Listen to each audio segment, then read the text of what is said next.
Good evening, everyone. Welcome to the Reform Dallas City Council District 5 Forum. My name is Millie Domenech, and with me as co-host is Mark Wooten. We will be your moderators tonight. All right, hello and welcome to the forum. We also want to introduce Soraya Santos and Micah Moore, who will be helping us with timekeeping and some technical duties.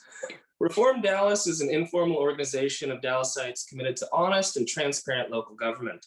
Maybe you're one of the 12,000 members of our Facebook group. If not, we'd love for you to join us. We're also a source of independent journalism at reformdallas.io. There you can find the city's best guide to our local elections. Check it out. Again, that's reformdallas.io. Reform Dallas does not make candidate endorsements. The point of these forums is to let the candidates speak to all of us and take their best shot at earning our vote. We want this to be a fair and illuminating experience for everyone. Thank you, Mark. We're going to have two segments tonight. In the first segment, each candidate will introduce themselves, and then we will move on to a series of prepared questions. For the second segment, we will open it up for audience questions, so please be sure to stick around for that. Please submit your questions to Micah in the Zoom chat panel at any time, and we will call on you to ask your question to the candidates. We'll try to get in as many questions as we can with our time frame. One last thing, we will publish the recorded forums on the reformdallas.io website, as well as in the Reform Dallas Facebook group. By participating tonight, you expressly give us permission to do that. So with all of that out of the way, here are your candidates in District 5. We have Councilman Jaime Resendez and Ruth Torres. They have graciously joined us tonight. We have Terrence Perkins, who will be joining us a little later. We appreciate all of you taking the time out of your busy schedules, and welcome to the forum. And Yolanda Williams is the other candidate in District 5. She was extended an invitation, but she was unable to attend this evening. Excuse me, I don't mean to, I'm sorry to interrupt, but do we have a phone number, a call-in, in case there's a candidate who may have to switch devices? Micah, could you check on that, please? Thank you, I'm doing so. Thank you.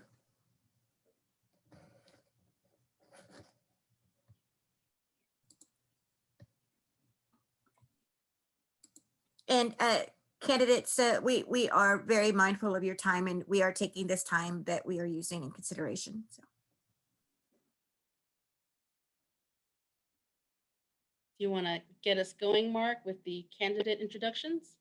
Yeah, I suppose I can do that before we get to questions. So here we go, let's get started. Candidates will give you 2 minutes for your answers. When your time is up, Soraya will let you know. And we'll get started as soon as we work out this audio issue with Ruth. Do we have any update on that?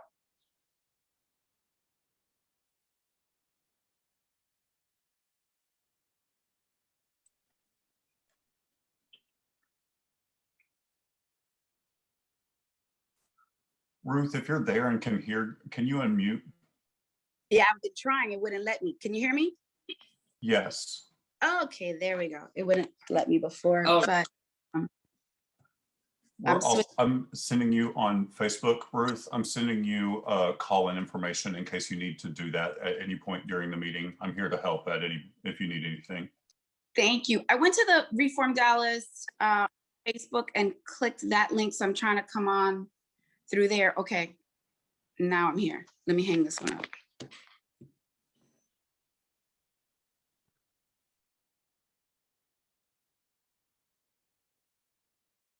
Is everyone here?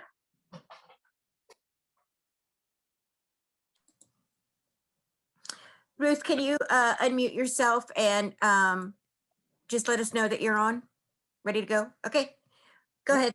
Okay, great. Thank you so much for being here. Sorry for that technical difficulty. You know, we've been dealing with a lot of that during these times. So I'm sure everyone's used to a little bit of that. Anyway, thank you, Jaime, and thank you, Ruth, for being here tonight. Let's go ahead and get started with Jaime. Tell us a little bit about yourself and why we should vote for you. Sure. Thank you so much for having me this evening. Thank you for y'all's time. My name is Jaime Resendez. I am a U.S. Army combat veteran. I'm an attorney. I'm currently the incumbent representing District 5 in Southeast Dallas. Prior to being on the council, was a school board representative. And I'm very proud of my service on the school board, including bringing the first school for talented and gifted students to Southeast Dallas. But while on the school board, I learned that the ability for our students to learn and be successful is impacted by a lot of issues. Issues like housing, public safety, transportation, economic development, equity. All of these issues impact our children's ability to learn. That's why I decided to run for city council 2 years ago. And I feel like I've moved the needle during my first term. And so I'm here respectfully requesting y'all's support for at least one more term. Thank you. Thank you so much for your time, Jaime. We appreciate it. Ruth, let's hear about you. Tell us a little bit about yourself and why we should vote for you. Great, thank you. I am Ruth Torres. I am a working class mom, a small business owner, and a community activist. I have lived in Dallas a total of 12 years, and I moved to District 5 because I recognized that it has opportunity that has been denied it for decades. Why I should be elected is because I have the skills to actually accomplish what the district needs. I am the only candidate that has business skills and experience. I spent over 20 years helping businesses to start up and expand. I know what it takes to bring business and to start up business. I've also was a business professor for a little over 7 years. So I have the skills in business, as well as I have been involved in a housing project for over 2 years to understand the issues that have created the current housing crisis. I've also been involved in a number of different initiatives, including the Police Oversight Board final achievement after 40 years. So I've been very involved in a number of issues that are critical, not just to this district, but to the city. And that's why I am the most qualified candidate for this role. Thank you.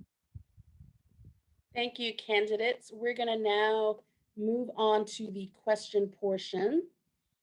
And let me just go over the ground rules really quickly. We're going to ask a question, and each one of you will have 2 minutes to respond. Again, when your time is up, Soraya will stop you. If we feel an answer needs a follow-up, we will ask it, and we will give you a reasonable amount of time to respond. Of course, we're interested in your ideas, and we want to know how you will approach the job if elected. And we're going to rotate the order in which the candidates answer. So let's go ahead and get started. Mark, do you want to go ahead and ask the first question? Absolutely. So we're going to start with public safety. What are your specific budget priorities for public safety, and what allocations would you support? Also, what changes would you propose, and how will those ideas improve policing in District 5? We're going to go ahead and start with Ruth. So the budget issue, I think we really need to look at the entire budget, not just the DPD budget. I think the city overall needs to really go to the drawing board in a significant way and really have a great deal of community involvement in that budget for all the departments, including for DPD, in order to really focus the budget to the issues that are driving the public safety. So we have to deal with housing. We have to deal with the lack of jobs, which is why economic development is so critical. We have to focus on workforce development to get those people ready to go get the jobs. We have to deal with the substance abuse, substance addiction issues. We have to give the resources to people to get them working. We have people who can't get jobs because of arrests or convictions that are on their record. And we need to find a way to give them a pathway to be able to earn money and take care of their families in a legal, legitimate way. And so that's my focus, is to really get people working and to address the root causes that are driving our public safety issue, but also to have the police to be involved in our community in a balanced way. We need them to serve our community. We need them to have visibility, but we also need them to treat our communities of color with respect and bridge and start a healing process so that we can have trust between the community and the police. So that's my focus and that's my goal, to improve the public safety here in District 5. In regards to street racing, I wrote proposed legislation to address that. There's 2 House bills currently before the state legislature based on my work on my proposal for street racing to address that. I also want to look to spend money on the That's time, Ruth. Thank you. Thank you, Ruth. Jaime, I'll go ahead and repeat the question for you before we start your time. What are your specific budget priorities for public safety, and what allocations would you support? Also, what changes would you propose, and how will those ideas improve policing in District 5? And if you could unmute yourself. Here you go. I was trying to, it wasn't allowing me to. So in terms of public safety, obviously we need police officers to maintain order in a civilized society. And I think it's important that we express our support for the work that they do. I know what it's like to put on, to strap on a bulletproof vest and lace up some boots and not know whether or not I'm going to come home that night. So I think it's important for us to show respect to the work that they do. But it's also important for us to realize as a city that, and as a community, that we can't arrest our way out of crime. Having a police officer on every corner is not the solution. So in terms of public safety budget priorities, I think we need to make sure that we're allocating our resources in an equitable manner to make sure that we're addressing the causes of crime. The way I look at it, I represent and grew up in 75217. That zip code is a leader in the state of Texas in terms of sending young brown and Black males to prison. So if the answer was incarceration, if the answer was strictly law enforcement, 75217 would be one of the safest areas and areas with least crime in the city, but that's not the case. So my priority in terms of allocation is ensuring that our resources, the city's resources and the taxpayer dollars are being utilized as efficiently and effectively as possible, but that we're distributing those resources in an equitable manner.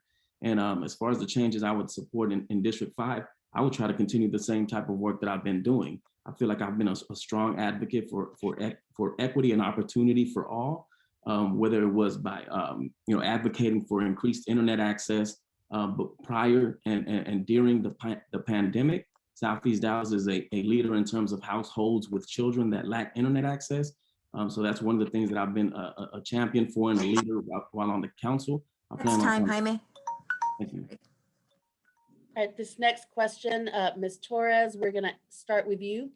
Earlier today, City Council directed the city to establish its first ever racial equity strategic plan to guide the city. How do you define racial equity, and how do racial disparities in city services and investments specifically affect residents in your district? So thank you for the question. Actually, I was involved in a racial equity summit that was held over at Paul Quinn College. That was back in it had to have been in 2019, pre-pandemic. And I participated in that, and there was, and so the definition of racial equity to me would be that we have the same quality of life south of I-30 as north of I-30. The entire city needs to have the same quality of life. Every resident needs to have the access to grocery stores and medical care and specialists of medical care, transportation to good paying jobs. We need to have sidewalks and streets, infrastructure. So that's, we shouldn't even have to discuss what race is living in the area to share that we're having that same quality of life. How it affects us here, this area has been redlined. We still see the effects of the redlining. We have concentrations of poverty. Unfortunately, that's where that tag school went, is in a concentration of poverty, which is a high crime zone, where 2 young Black men have already been shot and killed in the crossfire of drug dealers.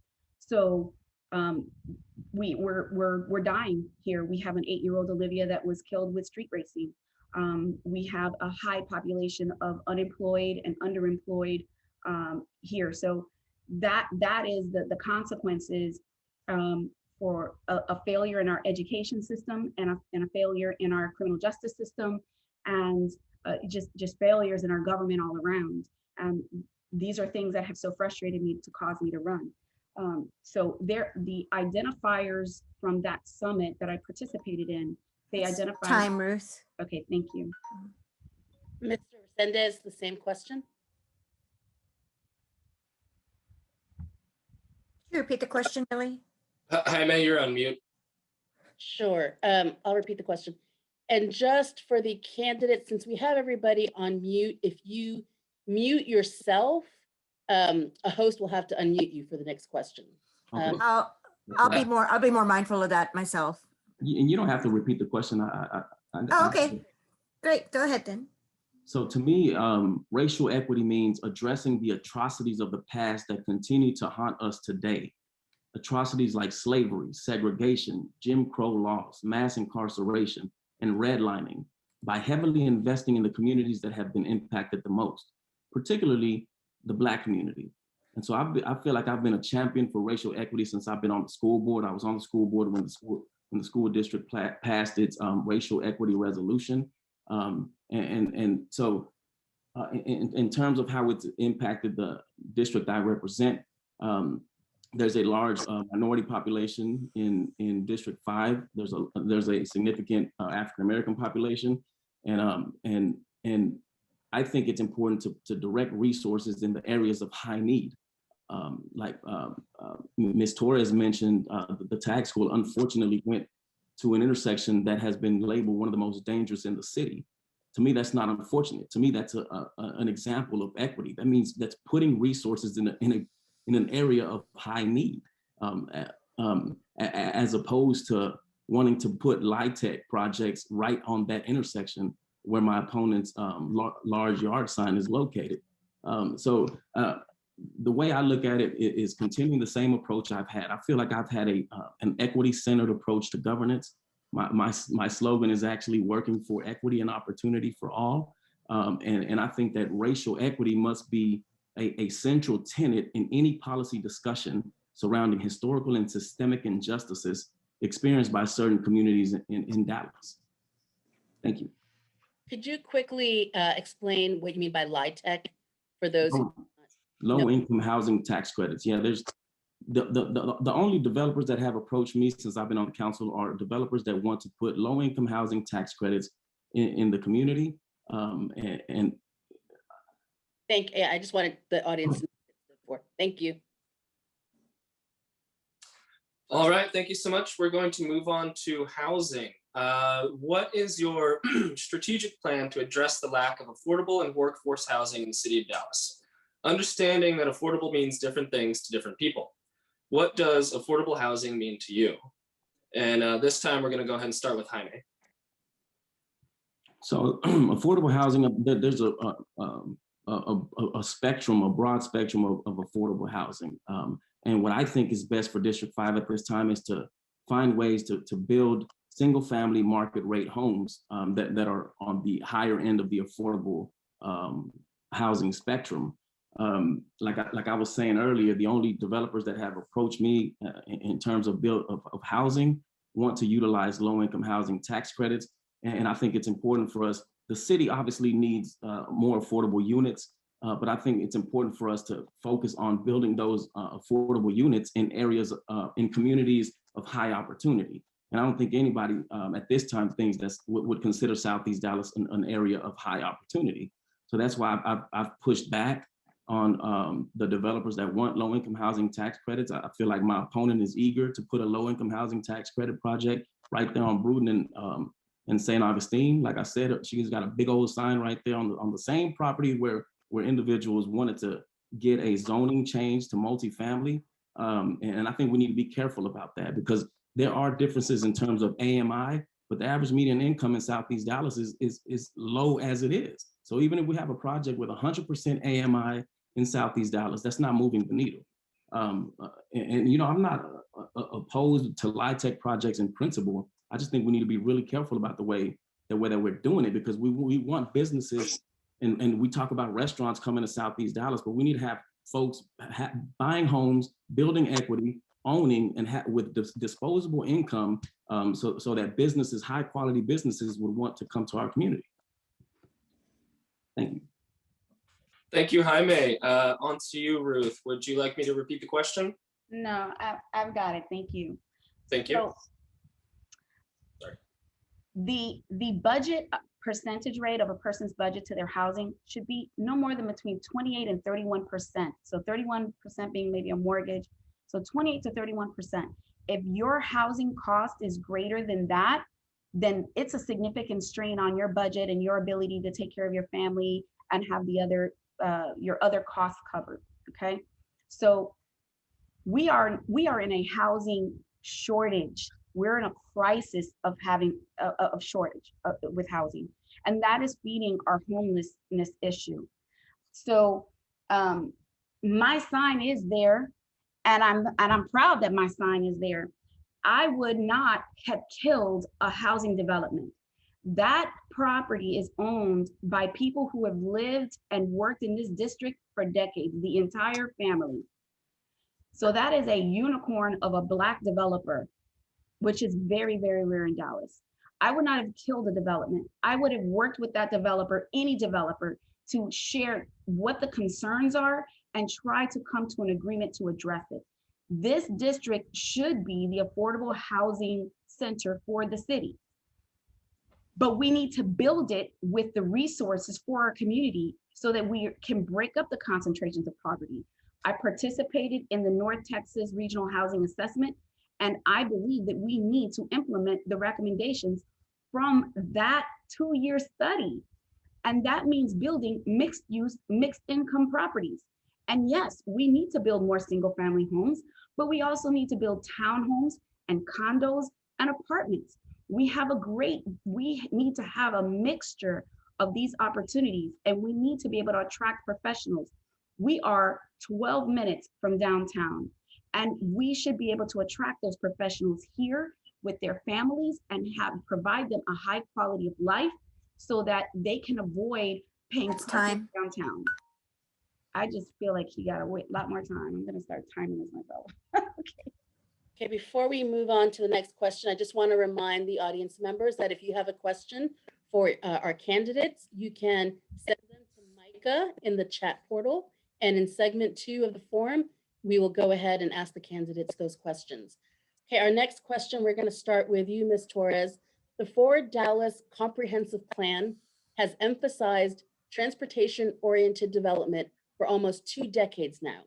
However, anyone who follows council can see that we give away a lot of zoning that doesn't comport with that plan. And so we still lack robust housing and services where Forward Dallas tells us we should have them. How do we stop this haphazard approach to land use? And what will you do if elected to make that happen? Thank you. One of the reasons why we have such a housing crisis right now is because year after year, contract after contract, decade after decade, an exception has been used. When you use HUD money, 51% of those units are supposed to be low to moderate income. But the city keeps waiving that requirement, waiving it to 20% to 10% to whatever a TIF might be in the area. So for example, the Mercantile block that is promoted on the city website under economic development and the Statler, those 5 buildings combined got an approximately about $500 million for a handful of units. So Mercantile block has about 400 units in it. And half of those did we get? No, we got 20 units out of 1 building out of the Continental. Statler has about 11 or 12 units. So that's just an example, but it's been contract after contract, and that's why we have that. And I'm going to be a very strong advocate against that. We need to build mixed use, mixed income, and we have to stop giving everything away to businesses that are not giving a fair share to this city and to this community. The banks that have come in and have profited here by building in violation of CRA, they need to come back and help fix the problem that they have made. And that's what I'm going to fight for, to fix this and to bring us the quality of life, the community center, culture center, activities for our youth, to seniors and families, the diversity of restaurants. We need to build our own and attract businesses here to get people to work and to bring the housing that we need here. So I'm going to be very aggressive about people living up to what they say, what it's supposed to be. I'm going to be a very strong advocate for that. I'm not going to keep the exceptions. It has become the rule, and I'm not going to continue that status quo. Hey, thank you. Mr. Resendez, do you need me to repeat the question? Yes, please. Okay, let me go ahead and do that. The Forward Dallas Comprehensive Plan has emphasized transportation-oriented development for almost 2 decades. However, anyone who follows council can see that we give away a lot of zoning that does not comport with that plan. And we still lack robust housing and services where Forward Dallas tells us we should have them. How do we stop this approach to land use, and what will you do to make that happen? Yeah, so in terms of transit-oriented development, District 5 has 3 opportunities. There are 3 rail stations in District 5. But the difficult part is that the owners of the land around there, i.e. DART, needs to be willing to come to the table and actually be willing to do something with that property. And so far that hasn't happened. And so one of the things that I've done, and it's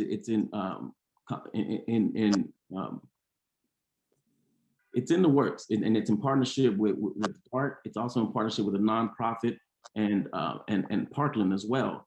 And that's utilizing city-owned land to have these type of integrated community development projects that I'm referring to right now. It's a really exciting project near St. Augustine, near Elam, where there would be a transit component with DART having a station there. There would be a freestanding building for Parkland to have a clinic, a freestanding building for the nonprofit to have a center for arts and technology, a daycare center, and that would also include a housing component, some potential townhomes, some potential other types of units for people to own and build equity. And so I think those are the type of things we need to look at. We need to focus on the city-owned properties, like I've been able to do during just 1 term in less than 1.5 years, despite there being a pandemic. And I think those are the type of things we need to push for, particularly in District 5. Because the housing market in our community is relatively affordable relative to other parts of the city. And so, we got people that have grown up in this community, have gone on and gotten an education like myself, and don't mind living in this community near family. But we just need to make sure that the quality housing option is there for them to be able to own and build equity. Thank you. Thank you. Thank you both. Now let's move on to a transit question. We're going to talk about public transportation, bike lanes, and infrastructure. What improvements should be made to DART, if any, and to pedestrian and bicycle accessibility and to street traffic? What are the specific mobility challenges in District 5, and what are your solutions? Mr. Resendez, we'll start with you. Right. So in terms of DART, they're already looking into expanding in terms of higher frequency and less coverage, which obviously could be an issue depending on what part of the city you live in. So we need to continue to make sure we work with DART so that they're addressing the lack of transportation issues in certain areas, particularly southern Dallas. But when it comes to micro mobility options, I've already been a champion for increased bike lanes in District 5. I think that's one of the biggest opportunities that we have. We have really close proximity to the AT&T trail. If you all haven't been there, y'all need to go check it out. It's beautiful. You won't even feel like you're in the city. You're going through the forest over the Trinity River. And we need to make sure we're finding ways to connect the rest of District 5 to that particular project. We know that those types of projects are economic development. People want to live near amenities like the AT&T trail. And that we increase the number of bike lanes in District 5 to connect from Crawford Park, for example, to the AT&T Trail and the other parks that we have in our city. People want to live near those areas, and businesses want to be where people want to live. And I've already been pushing that. I made sure that that the upcoming Loop project that will connect Southeast Dallas to the rest of the city through a large bike trail. I made sure that that part of the Pemberton Hill project is going to have a wide 12-foot project. There's an upcoming project of safe routes to school that's going to connect the AT&T Trail to R.C. Burleson Elementary School, to my old middle school, Comstock. And so those are the type of things we need to keep pushing in our community because they have a lot of benefits, not just economic development, but in terms of our health, mental health and physical health. And Southeast Dallas is one of the communities that has the least worst health outcomes in our county. Thank you very much. And to you, Ms. Torres, the same question. So I also participated in that presentation with DART, and there was also one that New Dallas provided. And so we have to get protected bike lanes. I want to see protected bike lanes so that people can ride bike or scooters into downtown and not, or to the DART station. Either they can ride straight to downtown or to the DART station, so that they don't have to pay parking in downtown, or they may not even need a car at all, which is a significant issue for low-income families, having access to a vehicle to be able to get to work. So when it comes to the DART stations, we should be building affordable housing around the DART stations. We should be building economic development where we're having businesses and resources there so that people can live near transit to get to work quickly and easily. And so that's what I want to see. So we have, our issues here are the street racing, the lack of the infrequency of the DART bus train, the buses. So I want to protect people walking, riding bike, using a scooter, and that has to happen by narrowing some of these lanes and putting in protective measures. Buckner, Lake June, we've had multiple people killed there with people racing. So we need to put in ways to slow people down. And I want to be able to use like those light reflectors to do that, not necessarily speed bumps, but slow them down. We need to use those mechanisms that we see on other parts of North Dallas. We need to implement them here, protect people so that they can walk, ride bike, use a scooter, and build around those DART stations so that we can be safe. The routes to school, that is great. We do need to do that for our kids so they can ride bike to school safely, but we need to have protected bike paths for that because right now that is not safe. So we need to be able to do that. Thank you. Thank you, Ms. Torres. The next question will be for you. And the question is about the digital divide. According to the Federal Reserve Bank of Dallas, just over 40% of Dallas households lack a fixed internet connection. That gives Dallas the worst household connection rate among the country's 10 largest cities. What will you do if elected to close this digital divide in your district in D5? So am I going or? You first, yes. Okay, great. So it is shameful that we have this digital divide, and a few hotspots is not going to fix it, because even if you have a hotspot, if the network is slow and the network doesn't have that strength, you're still slow and you still can't use it. So that is a band-aid on a much bigger issue, and it's shameful that we have AT&T headquarters here and we have such poor internet service. So I would look to, and I know that they're getting tax credits big time. So I want to look to those providers to get them to improve our service and expand it. The prices for even basic is too high, and we need to get controls on those costs for our low-income families. Now, I know I've had conversations with the city manager, Mr. Broadnax, and his idea was to provide the city's street lights and things to have internet access using those city street lights.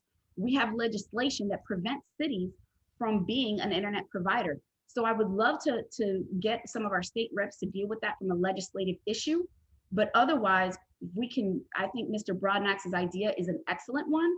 but also working with those internet providers that exist, or maybe starting up a new one that will directly serve our low-income families to be able to provide a quality, consistent internet service, so that people, if they're working from home and they've got multiple kids, that they can all utilize that service and get what they need done. And I will not be passive about any of these things. So thank you. Mr. Resendez, the same question, please. Thank you so much. I mean, obviously, an individual cannot reach their full potential without internet access these days.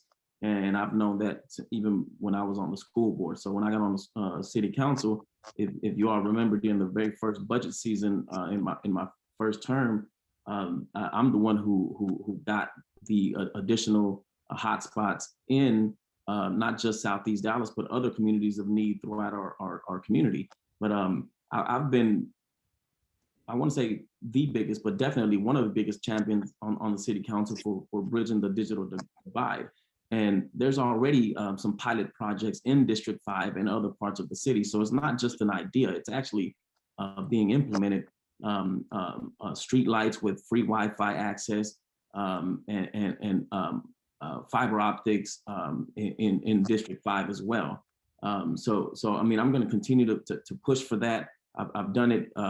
I've been pushing for it even before the pandemic. For a lot of folks, it took a pandemic for them to realize that internet access is this crucial. And so I plan on continuing to be a champion for that and working with various stakeholders at various levels of government and in the private sector. Thank you, Mr. Resendez. Next question. The current head of Dallas Animal Services made huge strides in dealing with Dallas's loose dog problem. He's leaving next week, and we're just wondering what you plan on doing to ensure the safety of our residents from loose dogs, and how you'll continue to address the dangerous situation for both our neighbors and loose animals as well. Pardon me. We'll start with Mr. Resendez on this one. Yeah, so I think we need to make sure that we continue the great work that has been done at the city level. I remember when I ran my first campaign, and I remember seeing all not my first city council campaign, but my school board campaign, and seeing how many loose dogs were out there. I mean, I got chased several times, and so in recent years, the city has made progress. I haven't noticed that much of an issue, but it's still an issue, obviously, that we need to continue to address, continue to apply the lessons that we've learned in previous years, and ensure that, again, that there's an equity focus on it. I mean, ensuring that the resources are put in the communities where the problem is the biggest, and just to make sure that our communities and our community members are as safe as possible. Thank you, Mr. Resendez. Next, same question, Ms. Torres.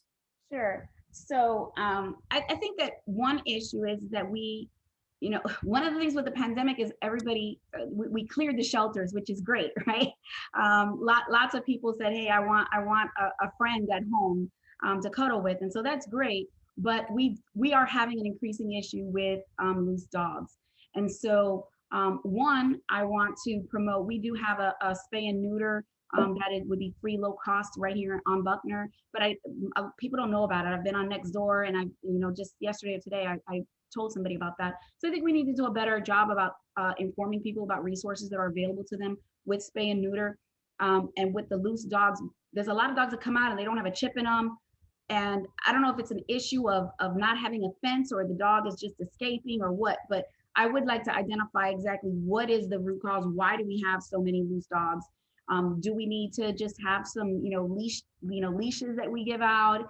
Is it, do we need to help them to build fencing? We need to identify what those issues are, and if the same animal is getting out, we need to help. We need to identify what that issue is with that family, and make sure that happens. Now, any dangerous dogs, yeah, we need to get we need a venue so that people can report a loose dog, so that they're addressed faster, because if they're there on one corner, they're not there the next day. So we need a patrol in our area that is patrolling on a regular basis to pick up loose dogs, and it will quickly respond when somebody reports a loose dog, but especially a dangerous dog. I know of people who've been mauled by dogs. So we need to deal with that dangerous dog issue much quicker. And that's only going to happen if we have boots already on the ground that can go where they're needed. So I would like to know that from the city, where are the designated staff and what are they doing, and are they patrolling these communities? Because that's what I would ask for and advocate for, to have a greater level of presence and responsiveness to deal with the loose dogs. Thank you. Okay, the next question deals with budget priorities, and we will start with you, Ms. Torres. If elected, what would be your budget priorities specifically for District 5? And what recommendations would you make for the budget cycle? So my priority would be to really dig deep and have community involvement, number one. Number two is I really want to look at the workforce development and economic development. I want people to get the skills that they need to be able to get to work quickly. We're going to have a lot of projects. We're going to have a lot of construction with the Trinity River project. There's all kind of construction that's going to occur. Also, we have the high-speed trains. Those projects connecting Dallas with Houston and Dallas with Fort Worth. These are going to require skilled trade jobs. So we have an opportunity to put a lot of people to work. And so I want to bring in the organizations that can train folks with the skills that they need to get them to work on those projects and make those, nice wages from those skilled trade jobs. So my focus will be on that workforce development and then economic development. So we can bring businesses, start our own businesses, and put people to work. That is my focus, because I think if we can get people to work, that we're going to deal with, we're going to have a reduction in crime. So those are my top of the line priorities. Get people to work. I also want to know where the software is. When I was on Chief Hall's community board with the gunshots, she said that there was a software that she put in the budget so we could tell where those gunshots were coming from. I've continually asked, where is that software? And I will continue to push for that and advocate, where are we getting that? When will we have that so people can sleep peacefully at night without the gunshots disturbing on a very regular basis? So those are some of my top priorities for budget. Thank you. Thank you. Mr. Resendez, do you need me to repeat the question for you? No, you don't. So economic development is always a top concern, because to me, that's related to public safety as well. And one of the things that I've already focused on and I've already done, and I think the city needs to continue to focus on it, is I have the city looking into acquiring a property that's on Bruton and Buckner. Buckner, if y'all don't know, in District 5 is a large commercial corridor. There's a lot of business activity there, although, I know a lot of community members prefer higher quality types of businesses there. There's a lot of auto related uses.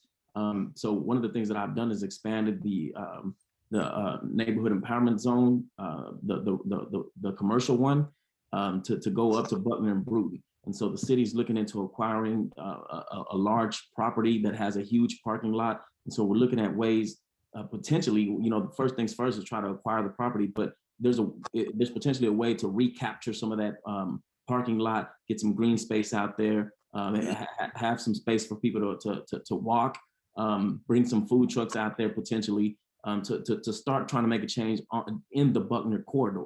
And then the facility itself is massive. There's a lot of opportunity to partner with, either the economic development department, the Parks and Rec department, because Parks and Rec, they're part of economic development as well. People want those types of amenities, arts and culture related type of issues.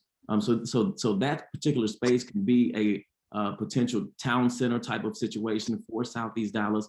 And I think that our budget priorities need to reflect that, to ensure that projects like those can be successful and can be a transformative project in our community. Thank you so much, Mr. Resendez. Next question, we're going to start with Ms. Torres here. Many believe that street racing has become a substantial problem and real danger across Dallas neighborhoods, including District 5. But few leaders have offered any real solutions to this issue. What specific proposals and policies would you implement to curb street racing? So I wrote proposed legislation last year, and I've contacted several dozen state reps about changing the law about street racing. And so my proposed legislation has 3 asks. The 2 House bills only focus on one of those asks, and that one is on education. My youngest child is 16, and she just completed and got a driver's license. Well, through that process, there's nothing that told the kids about street racing, the dangers, that even being a spectator, that you could face a fine. And so that's the first ask, is to add an educational module to anyone who's getting their license or getting it reinstated. That way they understand, and I want them to make it real. I want them to show the names and the faces of people being killed by street racing, who are in jail for decades for vehicular homicide. I want them to see that it looks like them, it looks like their family members. It makes this real. It's not a video game or a Fast and Furious movie. So that's ask number 1. Number 2 is, I want, because the speed bumps, a lot of people want the speed bumps, but the city says we have to pay for them ourselves, and they're very expensive. But if you're driving on the highway, you see those little light reflectors. If you veer off of your lane and you hit those light reflectors, especially on the rim of the highway, it'll make a noise, and you say, oh, and you correct yourself. So I want to see that we use those to make horizontal lines on these streets, especially around our schools, on these streets that are the favorite places for street racing and speeding, so that it forces them to slow down. That's number 2. My third piece is, I want a display. I want DPS to create a display. So take one of these typical cars that they use in racing that has been in an accident, it's totaled, and put it on display at car shows and at the state fair. There's a lot of people that come through there, and have a display that is playing like a public service announcement with that video that has been created by families who are mourning their loved one, people who are in jail because of street racing. That's time. Thank you. So I'll go ahead and go. So prior to my being on the council, this street racing, as people call it, was a huge problem in Southeast Dallas. Southeast Dallas was the epicenter of this type of activity when I came on to the council. This was not a campaign issue the last time. I've been a leader on the city council in working to address this specific activity. And as a result, there's already the spectator ordinance. I think moving forward, we need to really strongly look into seizing these folks' vehicles. And this issue wasn't even on the city's legislative agenda until I reviewed it and said we need to make sure that we add it. And so another important thing to do is we need to make sure that we distinguish between these slideshows where folks are taking over intersections or shopping centers, and these isolated incidents where folks are just may see each other at a stoplight and decide to race. Another thing that have the city looking into is a traffic study in Southeast Dallas, District 5, to identify traffic patterns and potentially look into road diets. You know, where a lot of the streets, the main streets in Southeast Dallas, whether we're talking about Masters, Buckner, Jim Miller, Elam, they have 3 lanes going each way. I think that encourages people to drive faster than they otherwise would. So if we look into this road diet situation, create some additional bike lanes. You know, we can, as my colleague would say, hug 2 birds with 1 embrace. And I think that can go a long way to not only addressing the street racing situation in general, but also enhancing economic development opportunities in District 5.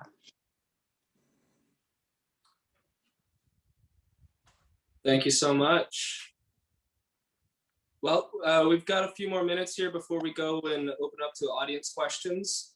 So we're going to lighten the mood a little bit and ask you what your skill, hobby, or pastime did you take up during the COVID pandemic?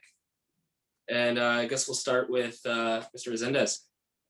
All right, the top thing that comes to mind, and I don't just do this like for politics. Like I'm 100% honest. Like cycling, man. Like I pull out an old bicycle that I had at my mom's house. She lives in the district as well. Knocked the dust off of it, and I started riding my bicycle throughout Southeast Dallas. And I know the AT&T trails have been there for a while, but I truly discovered the trails during the pandemic. since then, I mean, I haven't been able to do this during the campaign, but I ride pretty much every single day. If the weather's, if it's not raining out there, even if it's cold, I'm out there. I ride about 20 miles a day. And so that's helped me better identify infrastructure needs.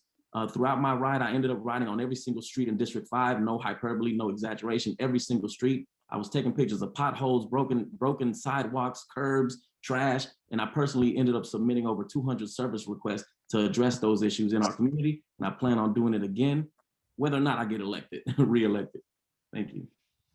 Thank you. And Ms. Torres, same question. What have you been up to? I'm kind of a workaholic. I'm not really good about fun so much. Sometimes we did do a couple of puzzles, but with my daughter, but mostly I'm just always focused on what needs to get done. So I volunteered delivering food to seniors and those who were vulnerable that needed to stay home. So I would go pick up food or prescriptions for them. I helped put the kits together when it first hit, the masks. So I helped put the kits together so other people could make masks. And then I made some masks, but not really one for sewing so much unless I absolutely have to, but I helped to put the kits together so other people could make the masks. So that I did do some working out. I'm down like 23 pounds. So I'm a little bit healthier from the pandemic because I found myself eating way too much chocolate and red wine, which I need some now. But I was very much a workaholic. Oh, sorry, hold on a second. I gotta need a car.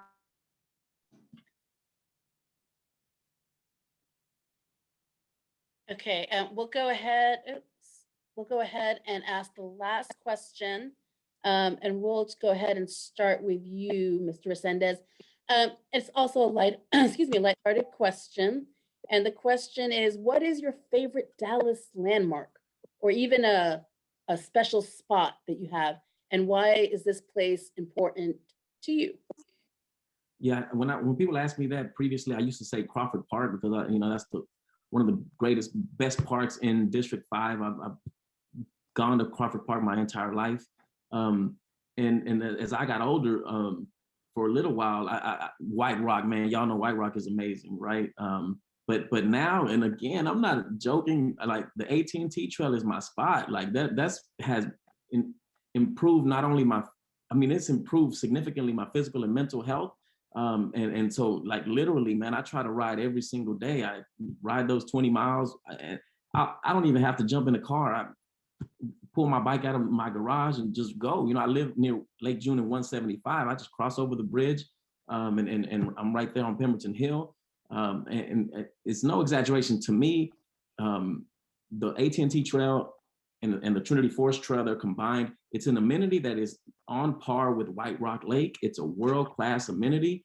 And that's why I think it's extremely important for us to find ways to connect District 5 to that amenity and create a strong culture of cycling and walkability and high quality amenities right here in our community, the community that I was raised in, the community I've been in all my life, the community I've lived in District 5. The only times I've been out of District 5 is when I served in Baghdad, Iraq, and when I was in law school at UT Law for those 3 years. But other than that, District 5 has been my home. This is the place I love. And I'm asking for y'all's support for at least one more term. Thank you. Thank you. And Ms. Torres, do you need me to repeat the question? Well, I see it here. The favorite landmark or secluded spot? Yes.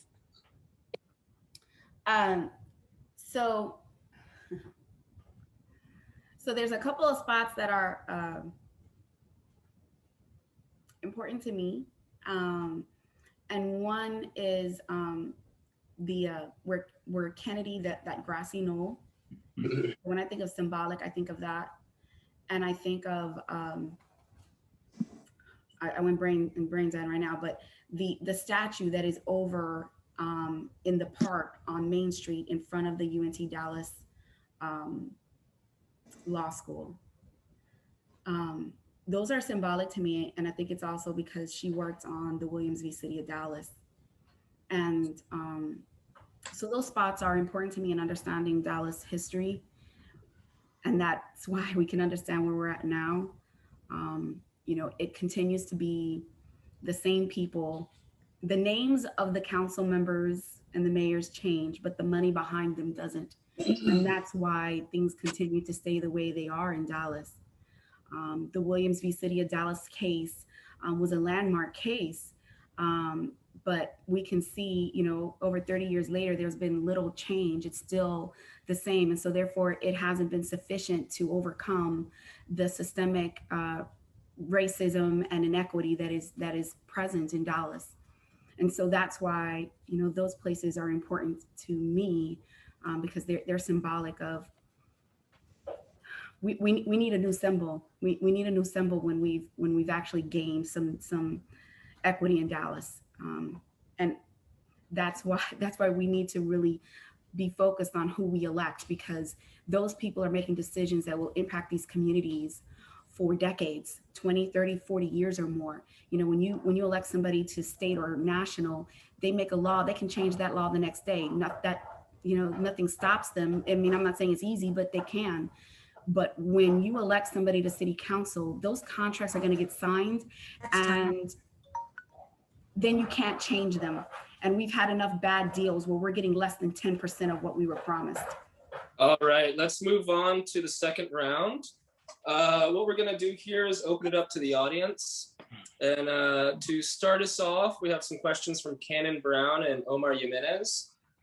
Here are the ground rules for this portion. Keep your questions brief, please, so we can get to as many people as possible. And there will be no follow-ups. Candidates will have 2 minutes to respond. We're gonna go ahead and start with Cannon. So Cannon, if you could go ahead and unmute yourself, we'll let you ask your question. Yes. How do you plan to address homelessness in the city of Dallas, as sleeping encampments does not accomplish much other than push homeless people around the city and seizing the meager possessions that they have?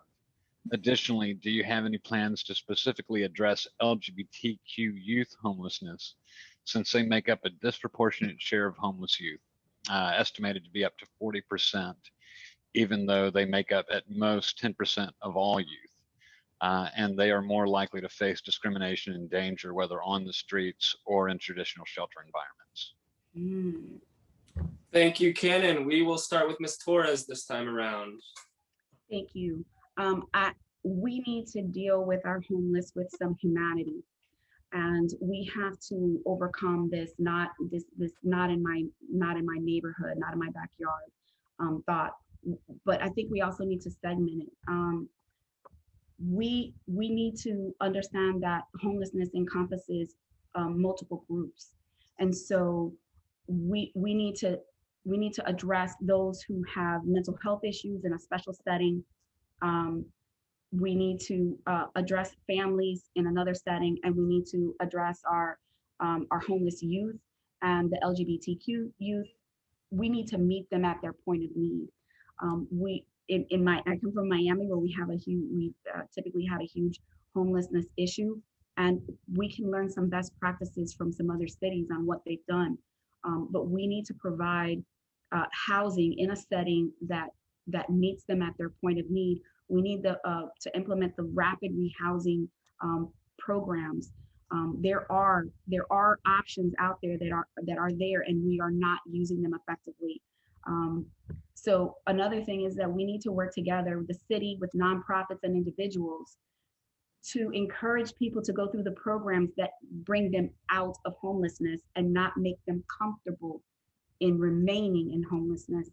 And so that's going to take everybody to work together towards that goal. We have to allow the churches, allow churches and nonprofits to really get involved and help us with this. But I do like the After 8 program, which is over by Fair Park. I'm paying attention to that very closely. I want to see how that succeeds, but we need to provide housing that is specific to our LGBTQ youth. For our elderly, our veterans, we need to give them the services in the place that they need, and we have to overcome the NIMBY. We've got to get every district to participate. Thank you. Thank you, Ms. Torres. Mr. Resendez. Yeah, thank you for that question. I think so far the city's approach to the homelessness issue is not working. And there are a number of factors that contribute to this issue. I mean, criminal justice issues, mental health, low incomes, lack of affordable housing, and economic disparity. And we have an entire city department dedicated to dealing with homeless encampments, and their approach is to offer services, which, I mean, in many cases are usually denied. And so, then we get into the sweeping of homeless camps, which does nothing to address the root cause of the homelessness issue. I think it's important to look into best practices of other cities that have distinguished themselves in addressing the homelessness situation. But it's also equally important to understand that racial equity when it comes to the homelessness issue is extremely important. The majority of the homeless individuals are Black males. And so again, we need to make sure we're addressing historical atrocities, the ones I mentioned previously, by heavily investing in the communities that have been impacted the most, particularly the African-American community. And Ms. Torres did mention, after to educate, I was going to mention the same thing. The city needs to be involved with those types of projects. It's my understanding that the city has not been involved with that project. And I know Jorge Valdor, and I actually toured the facility recently. It's a great amenity. It's a great facility. It's a great option for homeless youth, LGBTQ youth. And so I think those are the type of things that we need to ensure that we're designating resources towards. Thank you. I think we have an audience question now from Omar Jimenez. Omar, have you been unmuted? Yes, can y'all hear me? Yes, we can. Okay, thank you, Millie. My question to the candidates, what city council committee would you want to be appointed to when elected or re-elected, presuming the committee makeup remains the same? Economic development, workforce development, and legislative.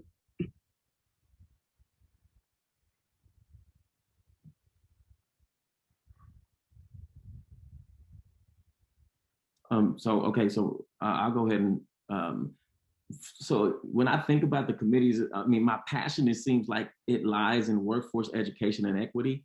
And I'm already the vice chair of that particular committee.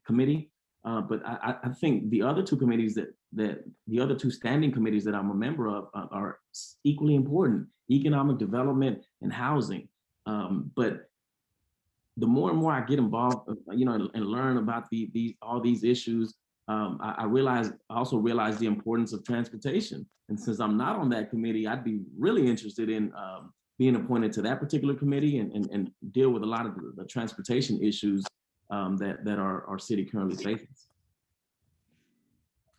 Thank you, Mr. Resendez.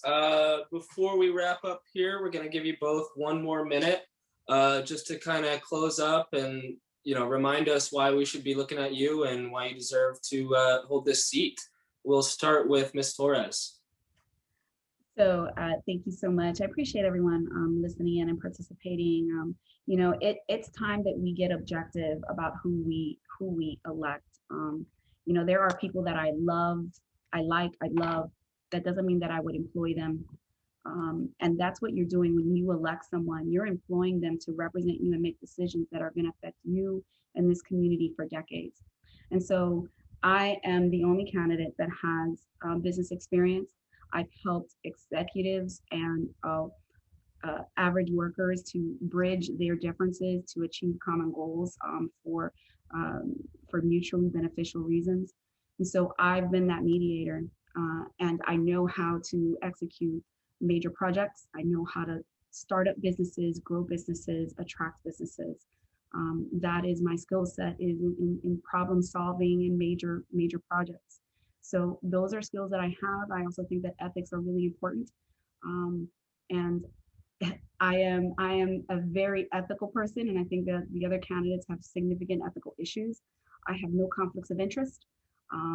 And I have taken no money from anyone that wants to perpetuate the status quo here. I don't have any campaign finance violations. I'm not going to bribe anybody to work, intimidate anybody not to run. I'm not going to have any of those issues that the other candidates all have. I am going to exclusively work aggressively for this community, not for self-profit, not for a vendor, for this community. And I'm going to include this community. This community is going to be appointed to boards and commissions. Anyone who wants to be is going to be listened to. It's going to be an involved process. The community is going to be involved, engaged on a regular basis with all the decisions that are made, from budgeting to appointments and every decision made in this district. And that is my commitment. And that's why this district should elect and vote for major change, because it's time for bold change for District 5, so that we can have the quality of life we deserve, so that we have a fair share of economic development, quality of life, all the goods and services. So when we want to buy goods and services, they're here in our community. We're not driving somewhere else to build someone else's community. It's time for bold change. It's time for accountability, ethics, transparency in government. It's time to vote for bold change for Ruth Torres. Please vote for Ruth Torres for bold change for District 5. My website is torresfordallas.com. Thank you. Thank you, And real quick, I didn't want to interrupt. I wanted to give you time to give your statement. So Jaime, you will also have more than the allotted time to complete yours. So thank you. Okay, well, thank y'all once again for allowing me to speak to you all. So, I was born and raised in Pleasant Grove, which is in the heart of District 5. Every school that I attended growing up is in Southeast Dallas. I know the struggles of the people of District 5 because I live them, and I know the tremendous potential of our community. I'm the only candidate with experience as an elected official and a history of making a significant, tremendous impact on Southeast Dallas. Haven't even been an elected official for 5 years, and I can already claim to have brought the very first school for talented and gifted students to not only Pleasant Grove and Southeast Dallas, but Southeast Dallas County when I was on the school board. Since I've been elected to city council, I've been a strong advocate for equity and opportunity for all, whether it was by amending the city code to allow greater access to underrepresented groups, advocating for increased internet access in communities of high need before and during the pandemic, riding my bicycle on every single street in the district to better identify infrastructure needs and highlight the incredible trails in Southeast Dallas, or ending up in a high-speed chase with the Dallas Police Department while working to address the dangerous street racing situation in our